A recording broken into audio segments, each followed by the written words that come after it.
Jacob, thanks for joining us. Can you tell us why you initially joined iGroup? Well, it was sort of like sold to me by Nathan, and because you're not going to really join something that you have like no idea what it's going to be about, and the way that he explained it was like it's really going to like open up your eyes to sort of like the community and see like the diversity and sort of make it so you're able to see like what's going on actually in the community. I first joined iGroup. Well, I saw that, I don't know who it was outside, but she was like just like sitting there by herself, and then I figured why not join it? It could be like a good opportunity to like meet new people and stuff like that.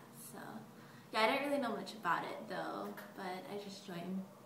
It is a opportunity to have those smaller conversations that is part of the reason why I signed up for Romero.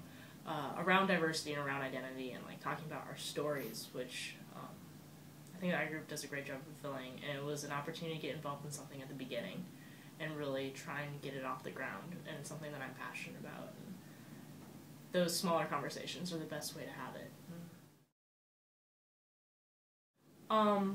I kept coming back because it was exactly what I was looking for. The first week set the tone perfectly, where we only had about 8 people in the 2 separate groups. So when you're talking in a group of 8 people, you can say your points, you can listen to other people's points, and it was obvious that the other students who had signed up were doing it for the same reasons I was. They hadn't just signed up for a resume builder or anything like that. They signed up because they're actually interested in. So the conversations from the beginning were interesting and deep, and the leaders were just not overpowering, and just, it was fun from the beginning.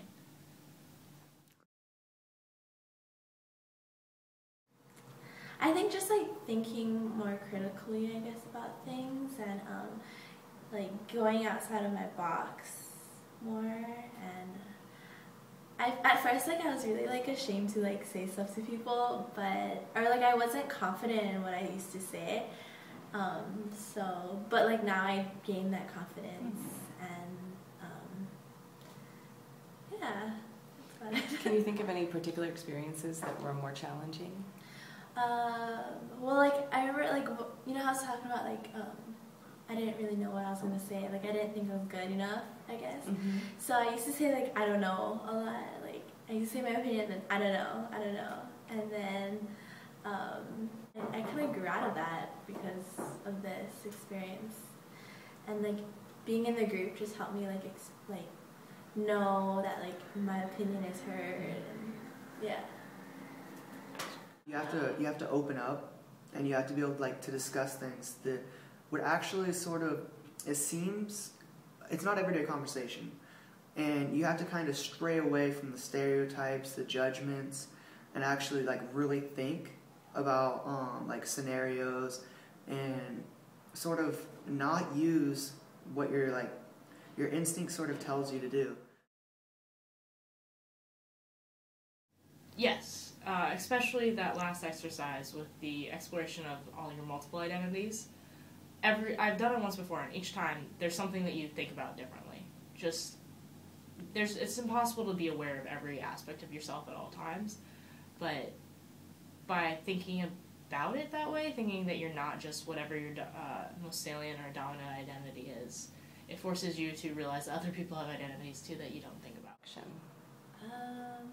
Well, some of these things, like the topics we talk about, like I don't know, like last week we talked about the, what is that, like things that get you worked up? Triggers. Triggers, yeah, like I knew, like I'm more aware of it now, I guess, so it's really good that like I know that, like what triggers me and that kind of stuff, but also, I don't know, like I'm just more aware of what goes around now. My favorite part, I'd have to say the free food. Not just joking. But it's just the idea of like having a place where you can like talk about this stuff, and you're seeing everybody try to. They're thinking about the same things, and they're sort of realizing it. They're like, yeah, like I never really thought of it like that before, and it just seeing everybody just sort of like think about things outside the box without all this stuff, it's an enjoyable experience.